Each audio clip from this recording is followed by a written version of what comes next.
I think one of the most dangerous Democrats is Michelle Obama, next to Barack Obama.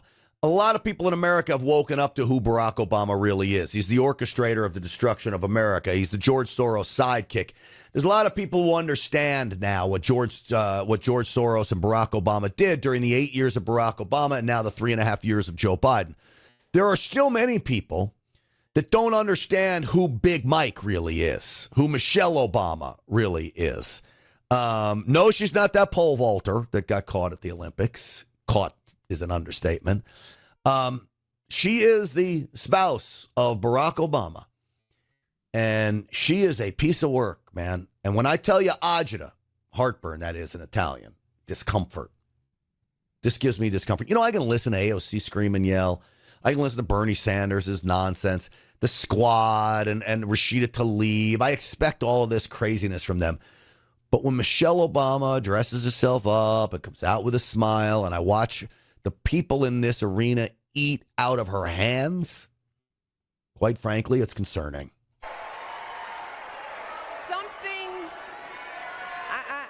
Something wonderfully magical is in the air, isn't it? Yeah. You know, we're feeling it here in this arena, but it's spreading all across this country we love. You know what's magical? It's magical. It's going to be when President Trump gets into office and then overturns every policy that Joe Biden and Barack Obama orchestrated to institute in America. It'll be magical when the tyranny, the feeling of tyranny, the blanket of tyranny is lifted across America. What's not magical is what's being done. Just today we learned job numbers had to be adjusted down by 800,000. Down 800,000. That's not magical, unless you call it a disappearing act.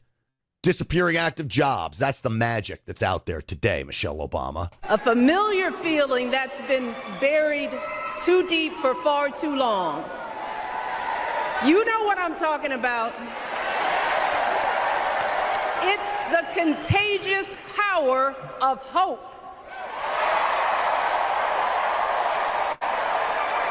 The anticipation, the energy, the exhilaration of once again being on the cusp of a brighter day. Wait a second.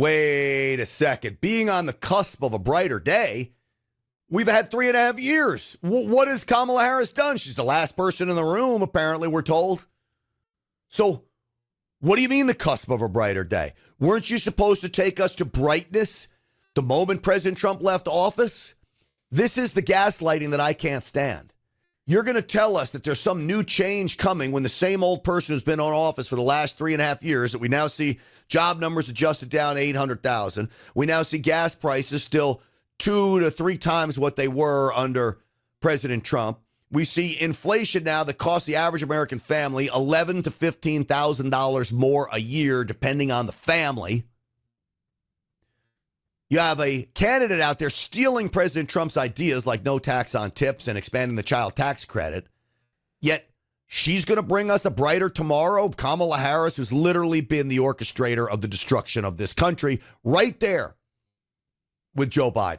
The chance to vanquish the demons of fear, division, and hate that have consumed us and continue pursuing the unfinished promise of this great nation, the dream that our parents and grandparents... You know what? Hold on a second, because what does Joe Biden think about this? I thought you're supposed to be defending the last 3.5 years that they're so great, and this is a transitional president that's going to transcend the presidency as one of the greatest in all time. Nancy Pelosi said Joe Biden should be put on Mount Rushmore. What happened with defending him? Well, apparently Kamala Harris didn't even want to be in the arena with Barack Obama and Michelle Obama, too afraid to offend Joe Biden because they're going to say things like this, like somehow we're just going to erase the last 3.5 years as if they didn't exist and run Kamala Harris as if she's a new entity running against President Trump. She's not. We know what we get under President Trump. We know what we get under Kamala Harris. This is why this race is different. It's different than 2020. We could make the argument we knew what we were going to get under Joe Biden, and I did, and much of the country didn't listen, sadly. But now we have a definitive guide. What one president offers up, what another president offers up. Anybody making the choice on Joe Biden and Kamala Harris, now Kamala Harris, clearly isn't looking at reality. They're blind liberal zombies blindly following people like this. Parents fought and died and sacrificed for. America, hope is making a comeback.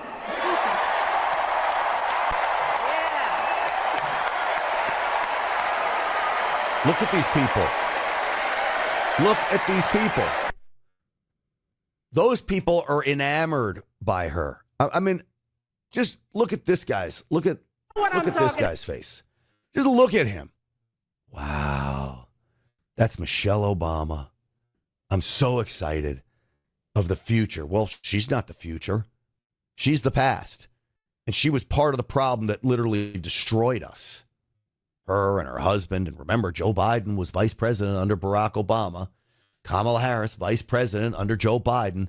You tell me one thing good that's happened out of either one of those two presidencies. There isn't anything. There's nothing good that has come out of this. You don't believe me? Just ask the people of Chicago, okay? Can you tell me what's going on with the migrant crisis here in Chicago? So I will tell you right now, I'm a person that lives on the south side of Chicago, and the migrants that have come in, at one point they were coming in, we were feeling very sorry for them because they came in at a time where the weather was cold. So we're seeing all these people in tents and all this and that, but then we find out that they're getting $15,000 in food stamps, $5,000 in cash. I work for a company, which I will not say, that they're able to come in and they're able to get internet and Wi-Fi and all of this for free because guess what? The government are paying their rent for 2 years. Why is the government paying people that came from another country rent for 2 years? Can we explain that?